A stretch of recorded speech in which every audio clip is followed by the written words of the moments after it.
Сегодня в рамках Всероссийской декады подписки во всех филиалах Почты России Дальневосточного федерального округа проводится единый день подписчика. Город Якутск не стал исключением. В ТРК Туймада прошло торжественное открытие декады подписки со скидкой.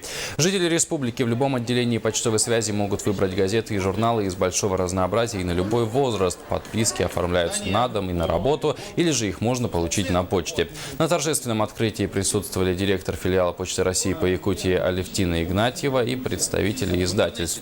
Гости мероприятия участвовали в викторинах, встретились с издателями и корреспондентами самых читаемых газет и журналов республики, а также прошла фотосессия с почтальоном Печкиным. На протяжении всего дня в холле ТРК Туймада можно будет подписаться на любые издания с существенной скидкой.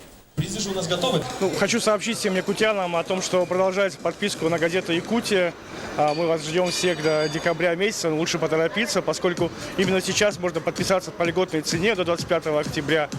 Подписка на нашу четверговую толстушку стоит всего 800 рублей на полгода. Мне кажется, это такая неплохая сумма, особенно если учитывая, что главным призом нашей подписки выступает поездка на двоих в Республику Крым.